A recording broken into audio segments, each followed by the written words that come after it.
ياسر اذا كان هو اندهش اكيد انت سالت ليه انا؟ يعني اكيد سالت المخرج او الاستاذ وحيد، قلت له انا ليه يعني ليه انا عبد الناصر؟ ده انا قاعد في الاردن يعني ليه انا؟ يعني ما تجيبوا حد يعمل ولا قلت ايه؟ صحيح، يعني سالت نفسي الحكايه دي.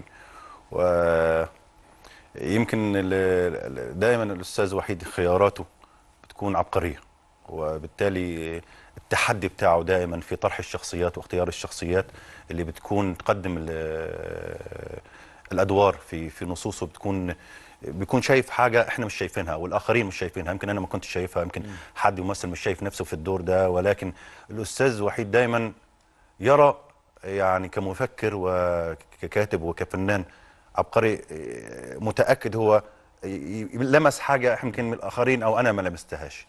وسالت نفسي الفكره دي، ولكن كنت يعني اتمنى اني قدمت دور يعني بذلت مجهود فيه الى حد ما، وكنت اتمنى يكون عندي وقت. يعني كنت بقول لهم ندمت على 6 شهور اللي طلبتها، رغم ان كانت فتره التحضير تقريبا 40 يوم، ولكن الشخصيه دي عايزه سنه او عايزه اكتر. معايشه وقراءه ومشاهده خطب وطريقه مشي وطريقه كلام، كل التفاصيل من هيئه جسد لفكر لوعي لاحساس. طب انت اعتمدت على ايه في عبد الناصر؟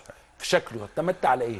لا هو يعني هو كان في بحث حقيقي يعني، وكلام بين الاستاذ وحيد وتوجيهاته ايضا ذلك الكاتب العبقري والاستاذ شريف. كان في بحث ماذا سنقدم في عبد الناصر بعد ما تقدم عده مرات. احمد زكي يعني جاي بعد احمد زكي، بعد طبعا يعني العظيم احمد زكي. الناصر 56 شفته 10 مرات تقريبا، حتى استفيد من هذا البحث يعني مع الاستاذ كامل مجدي، من الاستاذ صاوي. حاولت ابحث عن كل اللي تقدموا الاعمال ده بحث، كان هم عملوا بحث، وبالتالي قدموا لي ملخص ايوه للشخصيات. لكن كنا بنبحث عن موضوع يعني مش هندخل في مجال مقارني بقدر ما استحضار روح الشخصيه.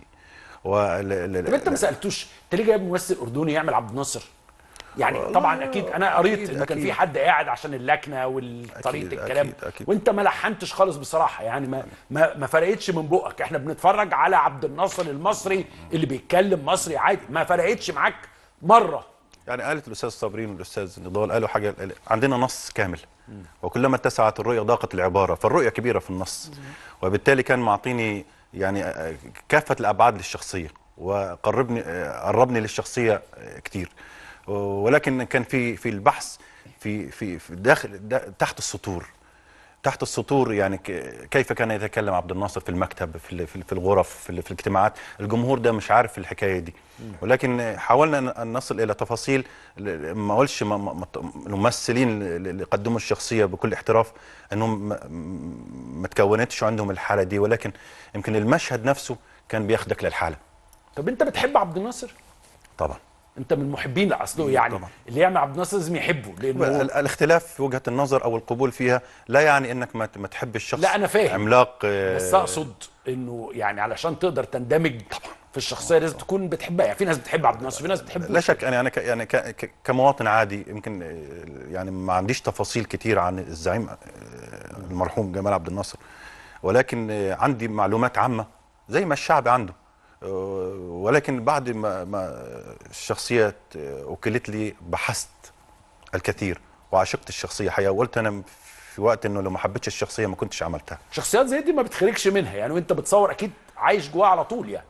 زي أنت دي كانت الصعوبة. لغاية دلوقتي أنا شايف فيها أنا شايف كلام عبد الناصر وقعدة عبد الناصر يعني دي كانت الصعوبة، إنه الحفاظ على روح عبد الناصر في التصوير وفي البلاتو واستحضار الشخصية في نفس وقت التصوير، والحفاظ على ياسر بين الناس.